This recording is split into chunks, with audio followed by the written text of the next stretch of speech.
Today is a fun day. Today is a Friday. Today is not a work day. Today is a project day.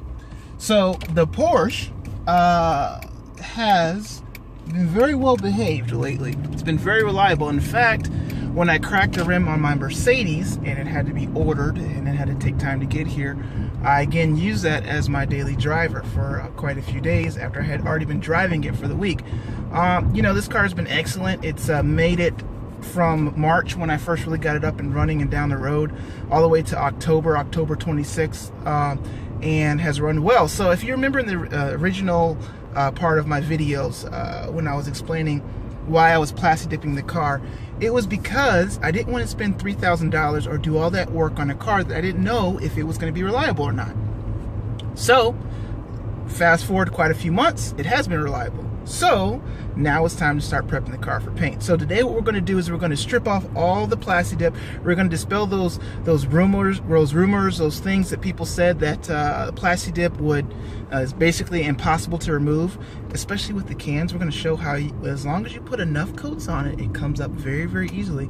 And then we're going to start prepping the car for paint. There's some attention areas that I want to get to, in particular the passenger side fender. I did some work on it. It turned out pretty good the first time around, but I want to go back and do a little bit of a better job. So I'm going to show you guys exactly what I do, what you need to purchase in order to start some of these things up. And then at first I was thinking about getting it professionally painted, but I'm going to go against my judgment here and I'm going to try to do it myself. So I've painted cars myself in the past and they've turned out okay.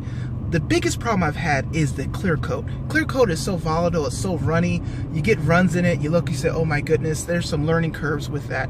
This time, I'm gonna apply the knowledge that I've gained, but also at the same time, I'm going to actually do a different technique. So I'm actually gonna put some of the base coat into the clear coat when I'm finishing. So spray the car, spray the base coat down, get the car the color it's supposed to be. Then I'm going to take some of the base coat, dip it into the clear coat, and then go back and spray the car. What's that going to do? Well, it's going to make the paint a little bit more consistent. And also, I kind of want a duller finish anyway. I don't want a really, really high gloss finish. We'll see how that turns out. I did this before on my motorcycle, and it actually turned out pretty well. And the paint actually lasted quite a bit of time. So we're going to see what happens today. Stay tuned, guys. Let's go. You gotta keep it fresh.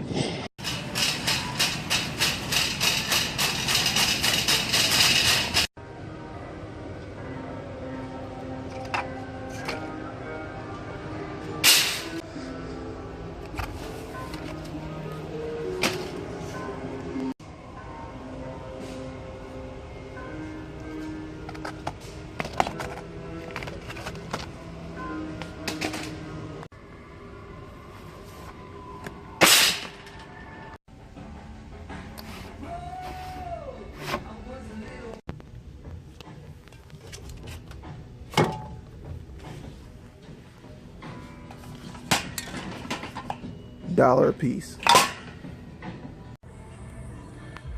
All right, so we look down here.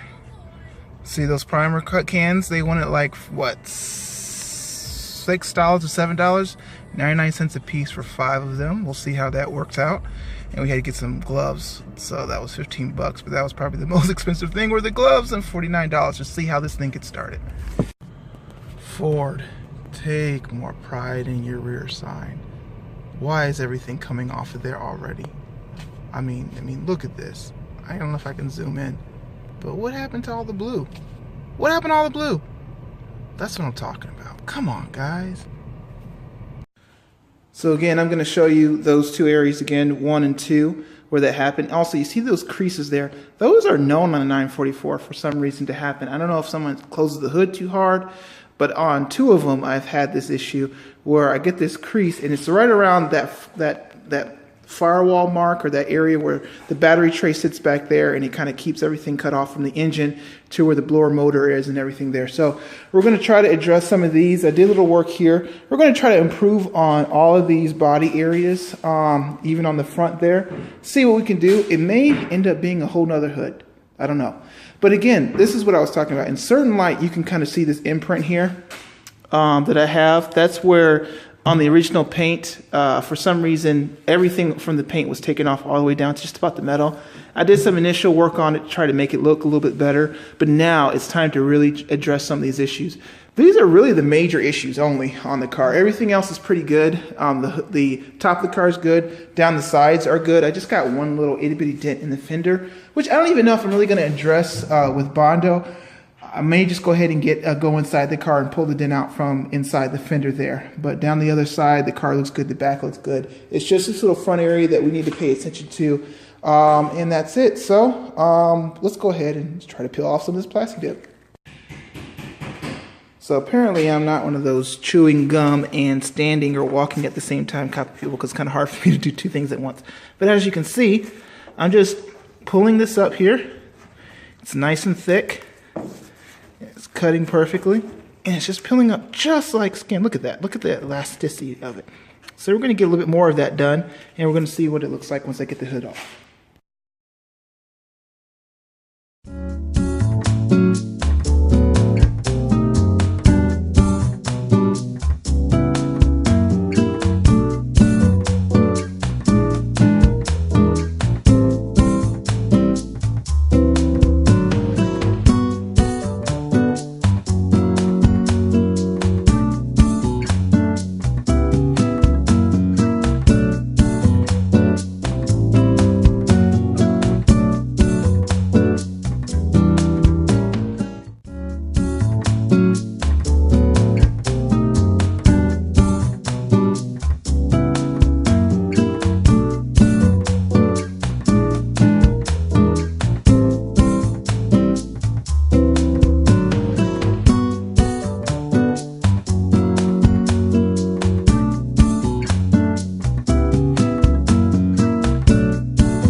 Okay, so here she is after we removed all the Plastidip off the car. This took about an hour and 45 minutes to do. We're about 90% done. I still have a little bit on the mirrors in the back to get rid of. But I just want to dispel that rumor again that if you spray Plastidip with spray cans and you do it over a car, that's impossible to get rid of. That's not true. It took me about an hour and 45 because you got some smaller, lower areas that are a little bit more detailed. When it takes off, it doesn't just peel right up exactly. It's just all a part of the game, the nature of spraying and not spraying as heavily in certain areas. But again, I'm going to stop here for right now. I've done a little bit of time today, but I got to spend some time with my family on my day off to do that. Again, I just want to bring out that this is an excellent thing to do if you just want to make sure your car is reliable, but offer protection. I could no way drive a car like this for 6 months, 7 months, almost 8 months with it like this and not expect to have severe rust. But the Plastidip protected that. So for now, this is all we're going to do. Next episode, we're going to start sanding some of this stuff down. That's going to be season 2, episode 2. So stay tuned.